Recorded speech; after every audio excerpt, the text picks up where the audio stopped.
하나님의 말씀은 아가서 3장 1절, 6절, 11절 말씀입니다. 1절은 제가 읽고 6절은 성도님들께서 읽고 11절 합독하도록 하겠습니다. 내가 밤에 침상에서 마음으로 사랑하는 자를 찾았노라. 찾아도 찾아내지 못하였노라.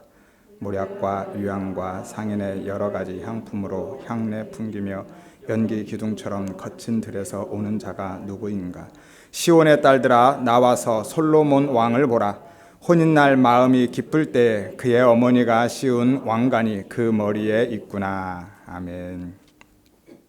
여러분 안녕하세요. 네, 반갑습니다. 많이 추우시죠? 길도 많이 미끄럽습니다. 늘 건강 잘 챙기시길 바라고요. 예수님과 함께 이 추운 겨울을 따뜻하게 보내시고 우리의 인생의 겨울도 또 따뜻하게 지내시기를 주의 이름으로 소망합니다. 지난주 말씀 잠깐 살펴보고 가겠습니다. 여러 산을 넘어서 단숨에 술람미에게 찾아온 솔로몬, 그가 솔로몬에게 청혼을 하였죠. 일어나서 함께 가자. 그러나 그들의 사랑을 방해하는 참 많은 작은 여우들이 있었습니다. 우리 주님도 우리에게 그렇게 찾아오셔서 우리를 당신의 신부로 초청하고 초대하십니다. 그러나 세상이 혹은 사탄이, 세상의 물질주의가, 인본주의가 그 사랑을 방해하고 심지어는 교회마저도 우리가 그렇게 신봉하고 있는 율법이, 경건주의가 정말 주님의 신부로서의 삶을 살아가지 못하게 방해하기도 한다라는 것이죠.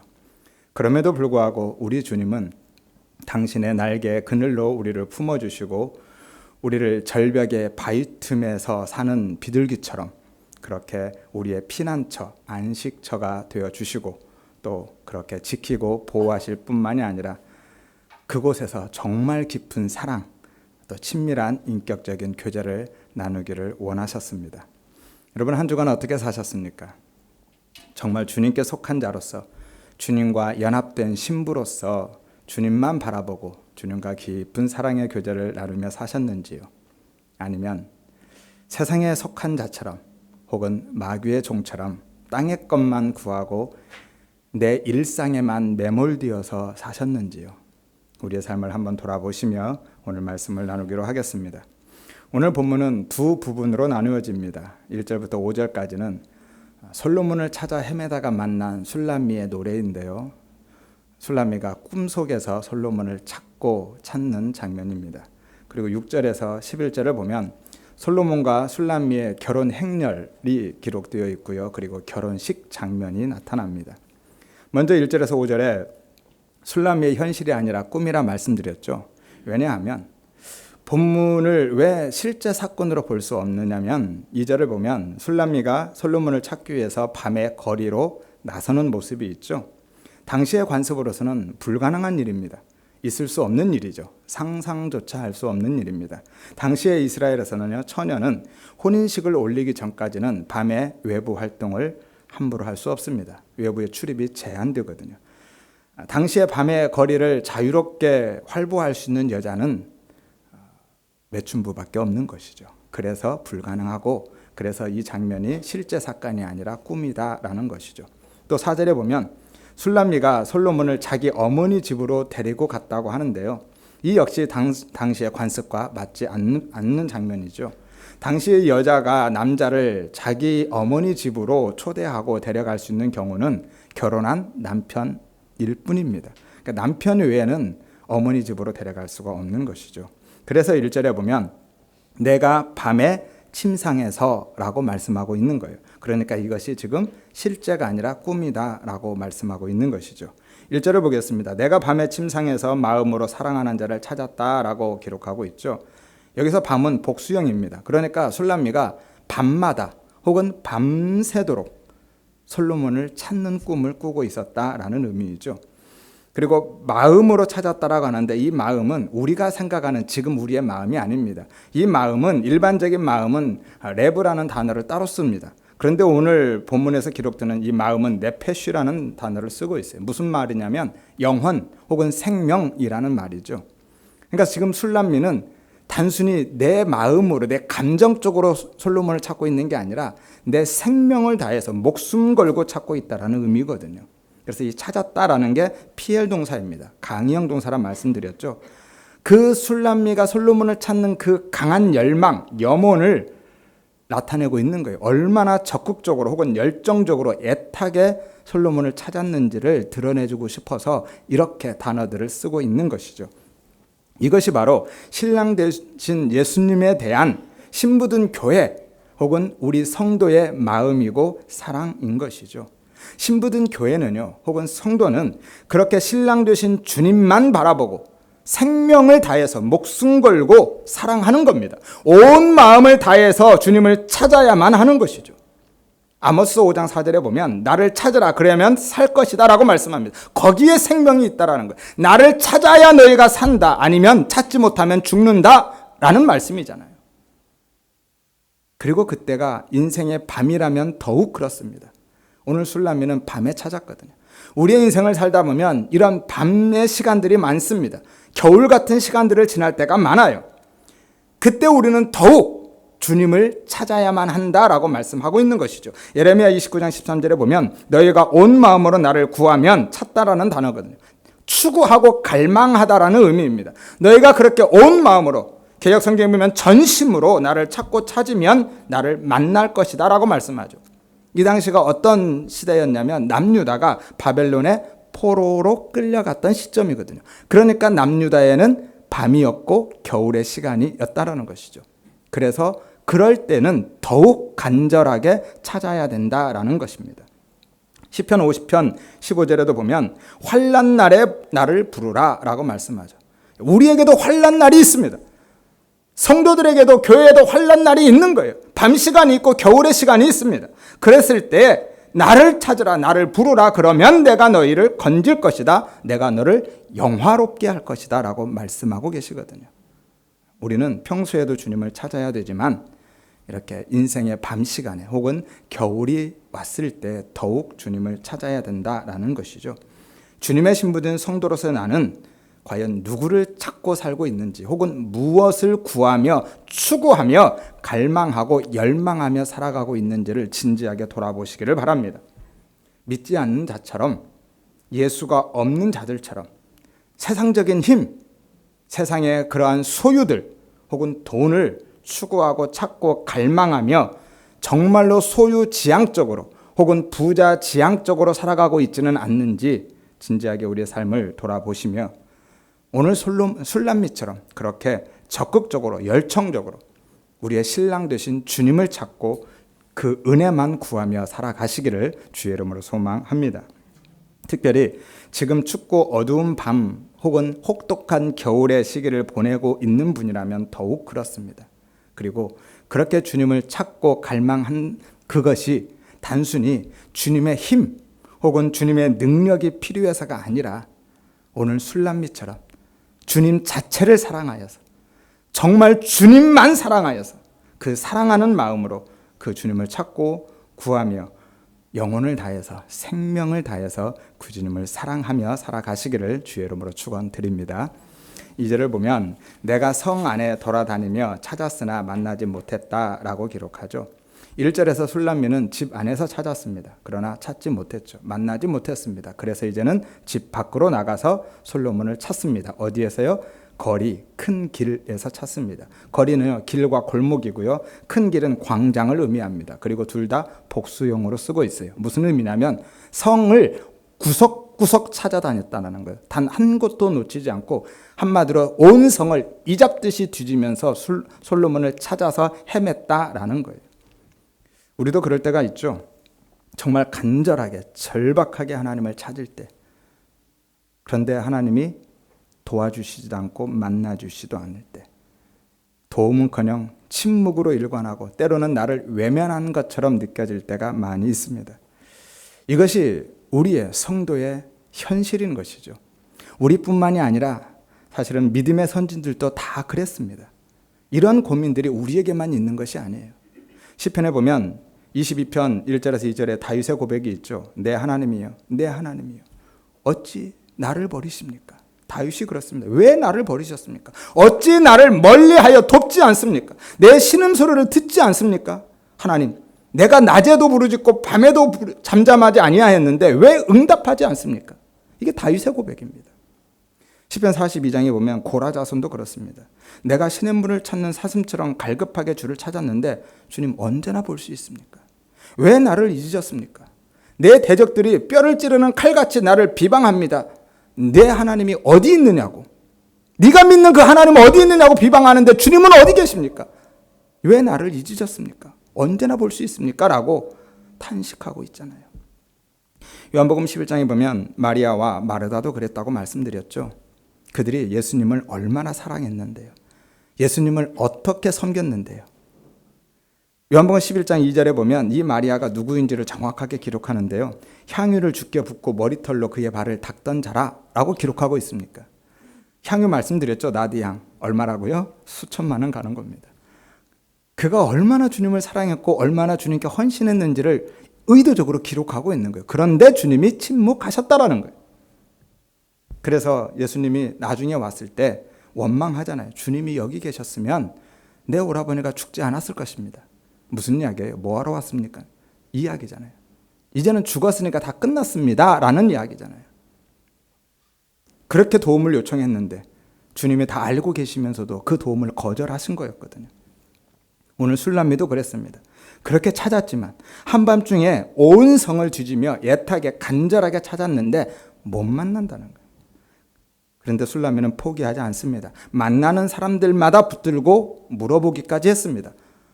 그런데 또 결국은 못 찾았어요. 만나지 못했습니다. 3절을 보십시오. 성 안을 순찰하는 자들을 만나서 묻기를 내 마음으로 사랑하는 자를 너희가 보았느냐. 만나는 사람마다 붙들고 물었는데도 못 찾았습니다. 이것이 성도의 삶이고 우리의 현실이라는 것이죠. 우리는 그렇게 늘 실패하고 넘어지며 살아갑니다. 예수 믿는다고요, 무병장수, 만사형통하는 게 아닙니다. 우리도 동일한 인생을 살아가요. 아니 오히려 예수 믿지 않는 사람보다 더 자주, 더 많이 실패하고 넘어질 수 있습니다. 그러면 왜 하나님은 즉시 도와주시지 않고 그렇게 침묵하시는 걸까요? 왜 그렇게 우리의 실패, 넘어짐을 허용해 두고 계실까요? 모르시면 이해가 하겠는데 다 보고 계시다며요. 다 듣고 계시다면서요. 다 알고 계시다면서요. 그런데도 왜 하나님은 그렇게 침묵하시느냐는 거예요. 우리의 고난, 실패, 넘어짐을 허용해 두고 계시느냐는 것이죠. 왜냐하면 그래야 자기를 부인하고 하나님만 의지하니까. 그래야 교만하지 않고 은혜 앞에 엎드려지니까. 제 이야기가 아니라 고린도후서 1장 8절에서 9절에 보면 바울이 그렇게 이야기하고 있습니다. 우리가 힘에 겹도록 심한 고난을 당하고 있죠. 그 고난이 얼마나 심했냐면 살 소망까지 끊어졌다라고 말씀합니다. 그래서 그 마음이 내가 사형 선고를 받은 것 같다라고 기록하죠. 살 소망까지 끊어져서 사형 선고를 받은 줄 알았다. 이는 왜냐하면 이라는 거예요. 왜 그렇게 심한 고난을 받고 살 소망까지 끊어져서 사형 선고를 받은 자처럼 되게 내버려 두었느냐? 이는 왜냐하면 우리로 자기를 의지하지 말고 오직 죽은 자를 다시 살리시는 하나님만 의지하게 하심이라. 그것 때문이라는 거예요. 우리가 실패하고 넘어지는 것 몰라서가 아닙니다. 도울 힘이 없어서도 아니에요. 그것을 허용해 두고 계신 것은 그래야 나를 의지하지 않고 하나님만 의지하니까. 그것 때문에 하나님이 허용해 두신다라는 거예요. 그러면 그 이후로 계속해서 그렇게 두지 않겠다라는 것이죠.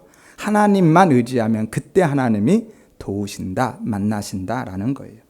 그리고 그래야만 하나님이 그렇게 만나주시고 도와주셔서 우리가 다시 일어섰을 때 그 성공의 근거나 가능성이 나에게 있지 않다라는 것을 깨닫는 거예요.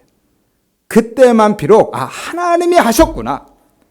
내 모든 성공의 근거 가능성은 하나님께만 있구나를 고백하게 되는 거예요. 바울처럼. 고린도전서 15장 10절에 보면 내가 나에 든 것은 하나님의 은혜로 된 것이다 라고 바울이 고백하죠.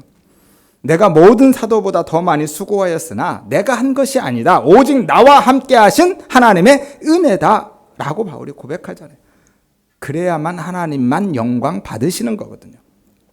하나님은요, 우리를 창조하신 이유가 당신의 영광 때문에 창조하셨다 말씀하죠. 우리는 하나님의 영광을 위해서 지음받은 존재거든요.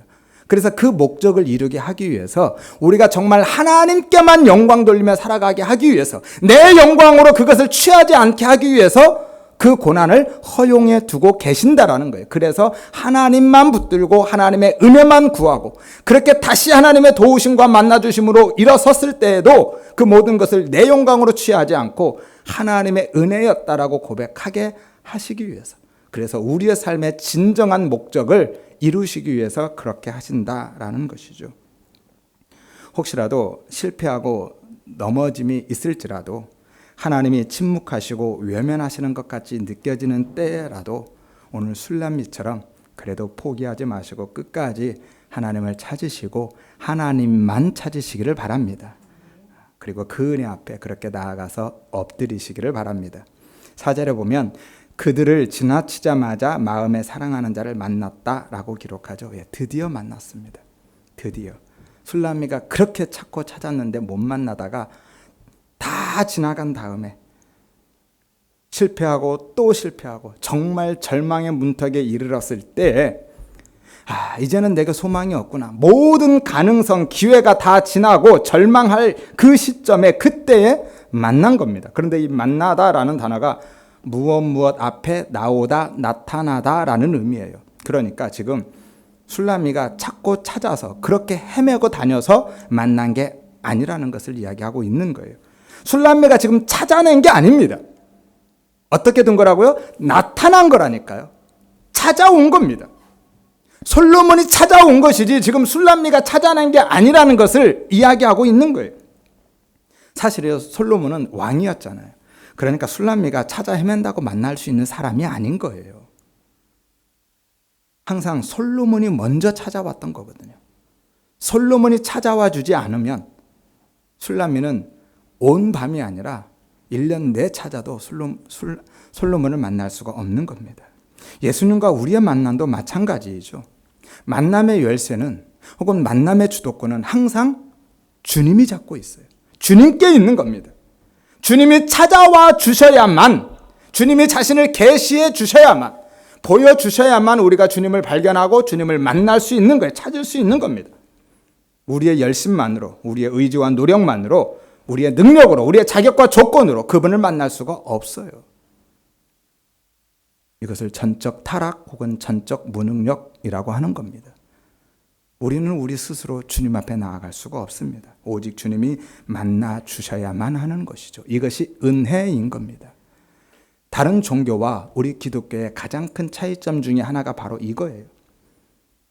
다른 모든 종교는 사람이 신을 찾아가서 빌고 구걸하고 사정하죠. 먼저 찾아갑니다. 하지만 우리는 하나님을 우리가 먼저 찾아간 게 아니에요. 하나님이 먼저 우리를 찾아와 주신 줄로 믿으시기를 바랍니다. 그래서 오늘 우리가 주님을 만나게 된 것이죠. 그러면 왜 하나님은 우리에게 그렇게 당신을 찾으라고 구하라고 하십니까? 어차피 우리는 불가능하다며요. 우리가 아무리 찾아도 못 찾는다며요. 그런데 왜 우리 보고 찾으라고 하십니까? 왜냐하면 하나님은요, 인격과 인격의 만남을 원하시기 때문이에요. 말씀드렸죠. 강제된 사랑은 사랑이 아니라 무엇이라고요? 폭력인 거예요. 하나님은 그렇게 우리의 사랑을 요구하고 강요하지 않습니다. 그래서 솔로몬이 술람미를 만날 때도 자신이 왕임을 숨긴 거예요. 솔로몬은요, 술람미에게 내가 왕임을 드러내지 않았습니다. 무엇으로 만났어요? 목동으로, 목자로서 술람미에게 다가갔지. 그래서 순전한 그 사랑을 얻어낸 것이지 자신이 왕임을 밝히고 그 왕의 힘을 이용해서 술람미의 그 마음을 강탈하는 것이 아니라는 것이죠. 우리 주님도 우리를 그렇게 사랑하셨고 우리를 그렇게 만나기를 원하고 계신 거예요. 힘으로 우리 안에 밀고 들어오시는 것이 아니라, 우리를 그렇게 굴복시키고 우리의 마음을 정복해내시는 것이 아니라 우리의 순전한 마음을, 그 사랑을 주님이 원하고 계시는 거예요. 그래서 찾으라고 하신 겁니다. 그래서 전심으로 나를 찾으면, 그 네 온 마음으로 나를 구하면, 추구하고 갈망하면 내가 네 앞에 나타나 주겠다라는 것이죠.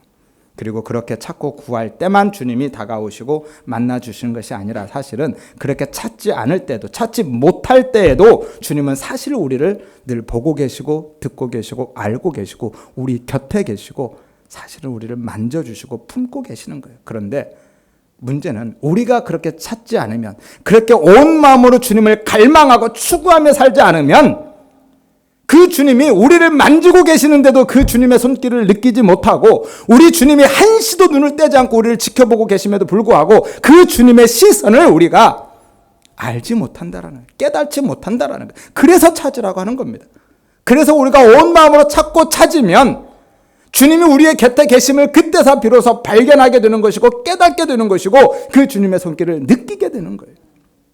찾을 때만 주님이 멀리 계시다 오시는 게 아니라 사실은 우리 안에 와 계시는데 찾지 않으면 그 주님을 알 수가 없는, 느낄 수가 없는 것이죠. 그래서 찾으라고 하시는 겁니다.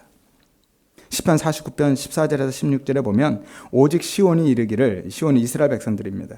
여호와께서 나를 버리시며 주께서 나를 잊으셨다 하였거니와 여인이 어찌 그 젖먹는 자식을 잊겠으며 자기 태어서 난 아들을 긍휼히 여기지 않겠느냐. 그들은 혹시 잊을지라도, 그럴 리는 없지만, 그렇잖아요. 여인이 자기 자식을, 젖먹는 자식을 어떻게 잊어버리고 태어서 난 아들을 어떻게 불쌍히 여기지 않고 버릴 수 있느냐는, 그럴 수 없다. 그런데 혹시라도 그런 일이 있다 할지라도 나는 너를 잊지 아니할 것이다. 내가 너를 내 손바닥에 새겼고 너의 성벽이 항상 내 앞에 있다 그러죠. 하나님은 당신의 손바닥에 우리를 새기셨대요. 이 손바닥에 무엇을 새기는 것은 당시에 종들이 주인의 이름을 새겼던 거거든요. 문신으로 새겼던 겁니다. 오늘 주님이요, 그렇게 종의 자리로 내려가셔서 우리의 이름을 당신의 손바닥에 새기신 거예요. 무엇으로요? 십자가에서. 그 못자국으로 우리를 새기신 겁니다. 그래서 잊을 수가 없는 거예요. 우리를 떠나시지 않는 겁니다. 그렇게 솔로몬을 만나게 된 술람미는 솔로몬을 붙잡고 자기 어머니 집 안방으로 들어가, 어머니의 방이죠. 그곳으로 이끌어 들어갑니다. 4절 이하를 보면 그를 붙잡고 내 어머니 집으로 나를 잉태한 이의 방으로 가기까지 내가 놓지 아니하였다라고 기록하죠. 이 붙잡았다, 움켜쥐다, 소유하다라는 의미인데요. 정말 강력하게 움켜쥐는 것을 의미합니다. 창세기 25장에 보면 야곱이 예서의 발뒤꿈치를 붙잡았다 할 때 이 단어를 쓰거든요. 그리고 어머니 집, 나를 잉태한 이의 방, 이것은 어머니의 방인데요.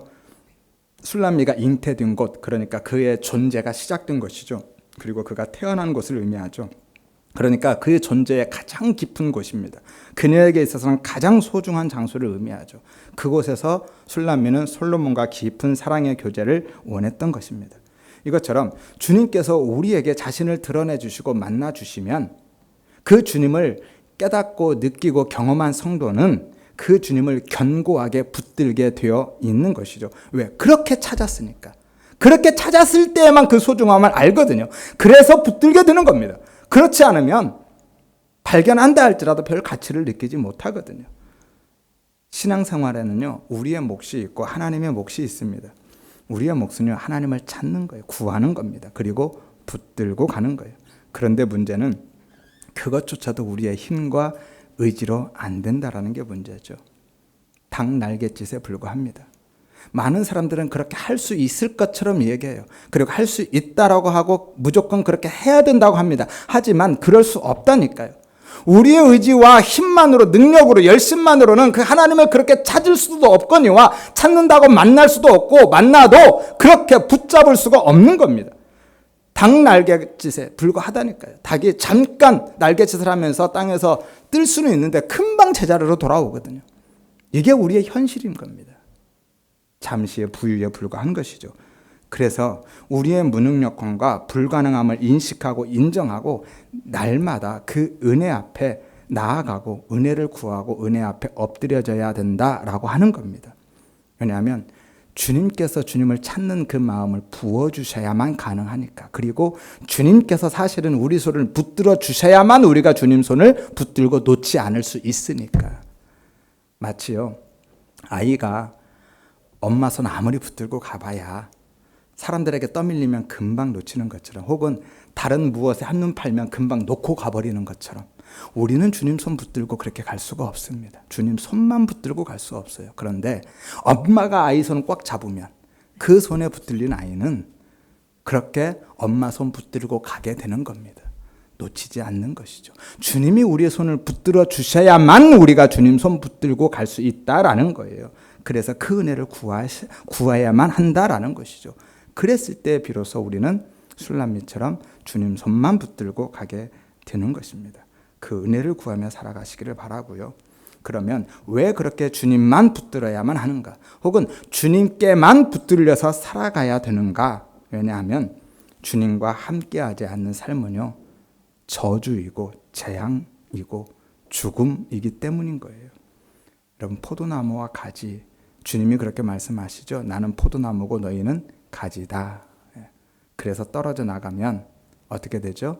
말라서 죽고 불에 던져서 태워집니다. 살을 뿐이다. 여러분, 모든 사람들이요, 부귀 영화보다 더 원하는 게 무엇인 줄 아세요?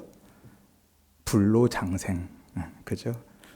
정말로 건강하게 오래 살기를 원해요. 불로장생. 그런데요, 그게 복인 것 같지만 주님과 함께하진 않는 불로장생, 영원한 삶은요, 복이 아니라 그것은 사실은 영원한 저주인 거예요.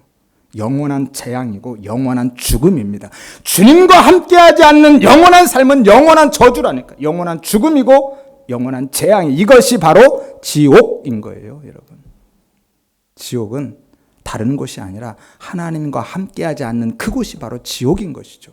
반대로 하나님과 함께하는 그곳이 바로 천국인 거예요. 그래서 천국과 지옥은 우리가 죽어서만 가는 곳이 아니라 말씀드리는 거예요. 천국과 지옥은 지금 이 땅에서 우리가 살아갈 때도 천국을 하나님과 함께하며 누리며 사는 것이고, 하나님과 함께하지 않는 사람은 지옥의 그 고통과 그 쓴맛을 맛보면서 당하면서 사는 겁니다. 그 분기점, 그 갈림길은 주님과 함께하느냐 아니냐예요. 여러분, 주님과 함께 하심으로 주님 손 붙들고 천국을 맛보며 누리며 사시기를 바랍니다. 따라서 아직 주님을 만나지 못한 분은 주님께서 만나 주시기를 위해서 기도하시기를 바랍니다. 그게 주님을 찾는 거예요. 주님, 나 좀 만나 주세요. 내 이름도 좀 불러주세요. 내게도 좀 입맞춤을 해주세요. 그 구원의 은혜의 감격을 주세요. 내 의지로 찾을 수 없다 말씀드렸잖아요. 내가 내 힘과 열심으로만 주님을 만날 수가 없습니다. 그래서 그 은혜를 구하시라는 거예요. 그리고 이미 만나신 분은 그 주님 손 놓지 않기 위해서 기도하시기를 바랍니다. 내 의지로만 붙들고 갈 수 없다 말씀드렸잖아요. 주님이 내 손 붙잡아 주시기를 위해서 기도하시기를 바랍니다. 그래서 내 존재의 가장 깊은 곳에서 주님과 정말 깊은 사랑, 그 사랑의 교제를 나누는 정말 행복한 신부로 살아가시기를 주의 이름으로 축원드립니다. 5절을 보면 예루살렘 딸들아, 내가 노루와 들사슴을 두고 너에게 부탁한다. 사랑하는 자가 원하기 전에는 흔들지 말고 깨우지 말아라 라고 말씀하죠. 이미 말씀 살펴보았었죠. 지지난주에 2장 7절에서 말씀을 나눴습니다. 그래서 다시 말씀을 드리지는 않겠습니다. 간단하게만 정리해 드리면 그 깊은 사랑의 교제를 방해받지 않고 지속하고 싶은 술람미의 마음인 것이죠. 이것이 우리 성도의 소망이 되어야만 한다 말씀드렸습니다. 왜냐하면 방해하는 세력들이 많기 때문에, 세상이, 사탄이 그렇게 방해합니다. 가만두지 않아요. 인본주의가, 율법주의가 혹은 경건주의가 끊임없이 우리를 흔들어 댑니다. 그래서 세상이 우리를 흔들기도 하지만 내 자신의 것에 의해서, 나 스스로의 욕심에 의해서 흔들릴 때도 많이 있는 것이죠. 신랑 되신 우리 주님만 바라보고 주님만 소망하고 그분과만 깊은 사랑의 교제를 나누는 신부의 삶을 소망하면서 살아가시기를 바랍니다. 6절에 보면 모략과 유향과 상인의 여러 가지 향품으로 향내 풍기며 연기 기둥처럼 거친 들에서 오는 자가 누구인가 라고 말씀합니다. 본문 6절부터 5장 1절까지는요, 결혼식 장면입니다. 세 부분으로 나누어지는데요. 3장 6절에서 11절까지는 예루살렘으로 입성하는 솔로몬의 결혼 행렬에 대한 장면이고요. 4장 1절부터 7절에 보면 결혼식 때 솔로몬이 신부의 아름다움을 노래하는 장면이고요. 4장 8절에서 5장 1절까지는 초야 첫날 밤을 맞이한 신랑 신부의 사랑의 노래를 기록하고 있습니다. 방금 전까지 꿈속에서 솔로몬을 찾아 헤맸던 이 술람미가 갑자기 결혼식 장면으로 바뀌죠. 갑자기 장면이 전환됩니다. 아가서는요, 시간이나 장소의 순서대로 기록된 그런 역사서가 아닙니다. 오페라 형식으로 구성된 노래라고 그랬죠. 즉 시간이나 공간의 제약을 받지 않아요. 비약적인 장면 전환을 해버립니다. 그래서 사랑과 그 사랑의 성숙과 결실들을 보다 적극적으로 제시해주고 있는 거예요. 앞선 본문에서 술람미가 잉태된 장소, 그 존재의 가장 깊은 곳까지 솔로몬과 같이 들어감을 통해서 그 사랑이 충분히 깊어졌음을 암시해 준 다음에 이제 그 술람미의 꿈이 현실로 이루어지는 새로운 장면을 우리에게 보여주고 있는 것이죠. 본문의 거친 들이라고 하는 것은요, 사람이 살지 않는 광야입니다. 솔로몬이 직접 자기의 친위대를 끌고 술람미의 집으로 가서 그녀를 데리고 안전하게 보호해서 거친 광야를 가로질러서 지금 예루살렘 성으로 다시 돌아오고 있는 길인 것이죠. 연기 기둥은요, 술람미의 가마 행렬에서 피워내고 있는 향의 연기입니다. 향을 피우고 있는 거예요. 이스라엘에서는, 이스라엘뿐만 아니라 로마에서도 사실 그랬거든요. 중요한 행렬이 있으면, 왕의 행렬이나 특별히 전쟁에서 승리한 다음에 개선 행렬이 있을 때는 맨 앞과 뒤에서 연기를 피워 올립니다. 향을 피워요. 그래서 성 안에 있는 그 백성들은 그 연기를 보고, 아, 우리 왕이 승리했구나라는 걸 보고 뛰쳐나와서 환영하는 겁니다. 그래서 일종의 승전보를 울리고 있는 것이죠. 그래서 고린도후서 4장에 가면 이것을 향기로 표현하는데 그리스도의 향기다라고 하는 거예요. 어떤 사람에게는 사망의 냄새고 어떤 사람에게는 생명의 냄새다라고 하는데, 어떤 사람에게 사망의 냄새냐? 그 전쟁에서 패한 자들, 그래서 전쟁의 포로로 끌려오는 자들은 이 향기를 맡으면, 아, 이제 성에 다 왔구나, 우리는 죽었구나 라는 거예요. 그래서 그 냄새가 그들에게는 사망의 냄새인 겁니다. 하지만 그 향을 맡는 그 성 안에 있는 백성들은 생명의 냄새인 거예요. 아, 이제 우리는 살았구나, 승리했구나 라는 것이죠. 그 향기, 그 연기를 이야기하고 있는 겁니다. 그래서 술람미가 그 그러니까 승리한 자로서 거기에 참여하고 동참하고 있는 것이죠. 이 그림을 보면 생각나는 장면이 하나 있죠. 하나님이 직접 애굽으로 가셔서 이스라엘 백성들을 데리고 나오시고, 그리고 거친 광야를 불과 구름 기둥으로 보호하셔서 가나안으로 인도해 들이시는 그 개선 행진에 참여시키시는 그 장면이 떠오릅니다. 그리고 지금도 신랑 되신 주님께서 신부된 우리를 그렇게 애굽에서 가시나무 가운데서 구원해 내셨고, 그렇게 지키고 보호하시며 거친 광야와 같은 삶을 인도해 가시고 영적 전쟁에서 승리자로 참여시키시고, 결국은 당신의 나라 어린 양의 혼인잔치까지 이끌어 가심을 믿으시기를 바랍니다. 물론 하나님이 그렇게 지키고 보호하시고 공급하시고 인도하신다 할지라도 광야를 지나는 성도의 삶은 결코 쉽고 편하지만은 않습니다. 얼마나 불편하고 힘들겠습니까? 한번 생각해 보십시오. 이스라엘 백성들이 40년을 광야를 지났습니다. 그것은 어쩌면 삶이 아니라 그냥 생존이었을 수 있습니다. 간단하게 화장실만 한번 생각해 보세요. 수십만 인구가 광야에서 살아가는 것이 만만치 않습니다. 그러니까 하나님께서 지금 나와 함께 하시고 나를 지키시고 보호하시고 내 필요를 채우시고 공급하시고 나를 그렇게 앞서 가시며 인도해 가신다고 말씀드린 대로 만사형통 무병장수가 아니라니까요. 역시 우리는 동일하게 인생을 가지고 동일한 육신을 가지고 그 광야를 같이 지나가야만 하는 겁니다. 그래서 힘들고 불편하고 피곤하고 어렵고 고통스럽기까지 한 거예요. 그러나 그럼에도 불구하고 그 은혜가 아니면 우리는 목숨이 10개 아니 100개라 할지라도 그 광야를 지날 수 없는 것입니다. 오늘 우리가 찬양한 대로 주님 손 놓고는 단 하루도 살 수 없는 곳, 그곳이 어디라고요? 광야. 그곳이 광야이고 그것이 바로 우리의 인생인 거예요. 주님 손 놓고는 단 하루도 살 수 없습니다. 이스라엘 백성들이 그랬어요. 광야에서 하나님이 그렇게 그들을 지켜주시지 않고 보호해 주시지 않고 그들에게 공급해 주시지 않고 인도해 가시지 않았다면 그들은 단 하루도 살아남을 수가 없던 존재들인 거거든요.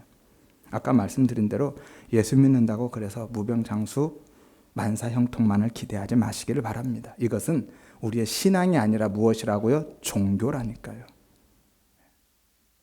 교회를, 기독교를 자꾸 종교로 전락시키지 마십시오. 주님이 함께 하신다 할지라도 우리는 여전히 거친 광야를 지나야만 하는 것입니다. 그래서 때로는 불편하고 피곤하고 지치고 힘든 거예요. 그러나 우리는 그 광야에서 완전히 엎드려지지 않는다라는 것이 중요합니다. 결국은 하나님이 영원한 하나님의 나라, 영원한 어린 양의 천국 잔치, 혼인 잔치로 우리를 이끌어 들이신다니까요. 그렇게 승리에 참여하게 하신다니까요. 그 믿음과 그 소망으로 살아가시기를 바랍니다. 7절에서 8절에 보면 볼지어다 솔로몬의 가마라 이스라엘의 용사 중 60명이 둘러쌌는데 다 칼을 잡고 싸움에 익숙한 사람들이다. 밤의 두려움으로 말미암아 각기 허리에 칼을 찼다라고 말씀하죠. 6절은 멀리서 본 솔로몬의 가마 행렬을 묘사하고 있는 것이고요. 7절에서 8절은 가까이에서 본 가마 행렬에 대한 묘사입니다. 7절을 보면 그 가마를 호위하는 용사가 몇 명이요? 60명. 60명의 군사들이 가마를 뺑 둘러서 포위하고 가고 있는 모습이죠. 그리고 8절에 보면 그 용사들이 어떤 사람이라고요? 다 칼을 잡고 싸움. 이 싸움은 전쟁을 의미합니다. 전쟁에 익숙한 고도로 훈련된 이라는 의미예요. 전쟁에 고도로 훈련된 사람들이 그 가마를 호위하고 있는 것이죠. 이 용사라는 것은 깃보르라는 단어인데요. 전사라는 의미입니다. 그래서 성경에서 언제 쓰이냐면 골리앗 혹은 네피림 족속들을 나타낼 때 이 전사, 용사, 이 깃보르라는 단어를 쓰거든요. 오늘 이들이 그랬다는 거예요. 솔로몬의 왕실 친위대는 600명이었거든요. 그런데 거기서 60명이라는 거 10분의 1이죠. 정말로 거기서 뽑은 사람, 이스라엘의 최정예 군사를 의미하는 거예요. 최정예 군. 그들이 지금 이 가마를, 술람미의 가마를 호위하고 가고 있는 겁니다. 밤의 두려움이라는 것은 밤은 맹수가 활동하는 시간이죠. 그리고 도적들, 강도들이 출몰하는 시간입니다. 특히 광야는요, 사람이 살지 않기 때문에 이런 위험을 당하게 되면 도움의 손길을 기대할 수가 없어요. 옛날에 우리도 산적들 많이 출몰했었죠. 그런 경우입니다. 그러니까 이 광야에서 언제 어느 때 누구를 만날지 몰라요. 그래서 이렇게 호위하고 가는 겁니다. 여러분, 우리 주님이요, 우리의 삶에 이렇게 동행하고 계심을 믿으시기를 바랍니다. 그렇게 지키고 보호하시며 인도해 가고 계신 거예요. 결코 우리를 야, 너 혼자 알아서 이 광야 지나서 나한테 와, 그렇게 하지 않는다라는 거 얼마나 감사합니까? 우리는 스스로의 힘으로 하나님 나라에 들어갈 수 없는 존재들이에요. 광야에서는 단 하루도 살아남을 수 없다니까요. 그런데 하나님이 그렇게 우리를 지키고 보호하셔서 이끌어 가신다니까요. 왜냐하면 신부니까. 어떻게 혼자 오라고 합니까? 우리의 힘으로는 광야를 지날 수 없으니까 그렇게 천군 천사로 우리를 호위하시고 그렇게 새 예루살렘으로 인도해 가고 계심을 믿으시기를 바랍니다. 9절에서 10절에 보면 솔로몬 왕이 레바논 나무로 자기의 가마를 만들었는데 그 기둥은 은이고 바닥은 금이고 자리는 자색 깔개고 그 안에는 예루살렘 딸들의 사랑이 엮여져 있다라고 말씀하죠. 가마에 대한 자세한 묘사입니다. 레바논 나무라는 것은 레바논의 백향목을 의미합니다. 당시에 최고급 건축 자재들이에요. 그래서 성전이나 왕궁을 지을 때 이 레바논의 백향목을 사용했습니다. 은과 금, 자색 깔개도 역시 마찬가지이죠. 성전과 궁전의 기둥을 장식하는 데 사용된 최고급 재료들인 거예요. 자색 염료가 얼마나 귀하고 비싼지는 말씀드렸죠. 그 부자와 나사로 비유 말씀드릴 때 말씀드렸습니다. 왕족 혹은 귀족만 사용할 수 있는 것들이죠. 그리고 사랑으로 엮여져 있다, 엮다라는 건 꿈이다라는 거예요. 그러니까 그것을 만든 사람들, 예루살렘 딸들이 그 사랑으로, 그 마음, 그 정성을 담아서 그렇게 가마를 만들었다라는 것이죠.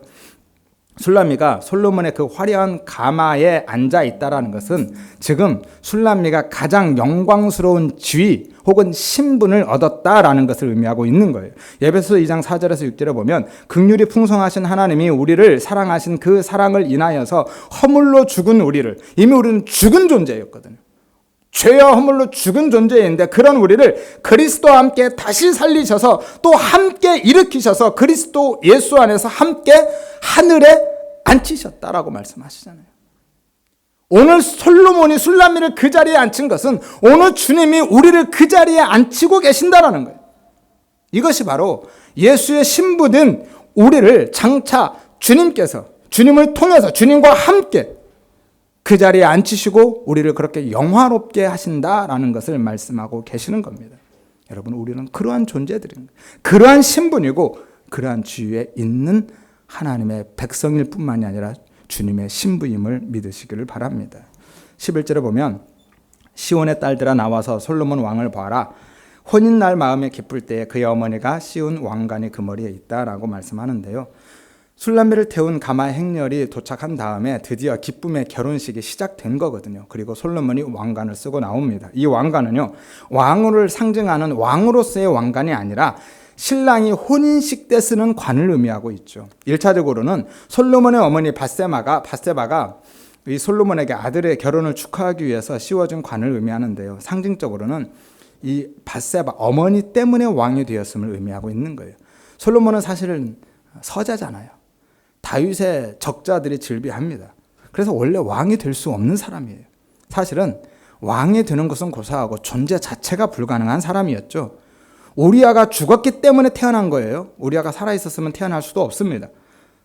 더 얘기하면 어려워지고 길어지니까 생략하는데요. 아무튼 간에 솔로몬은요, 태어난 것도 은혜이고요, 왕이 된 것도 은혜입니다. 자기의 자격, 아무 자격도 조건도 능력도 없는 사람이었어요. 그런데 바세바 때문에, 어머니 덕분에 왕이 된 거거든요. 다윗이 바세바를 사랑해서 왕이 된 겁니다. 술람미도 마찬가지죠. 자격이 있어서 지금 왕비가 된 것이 아니에요.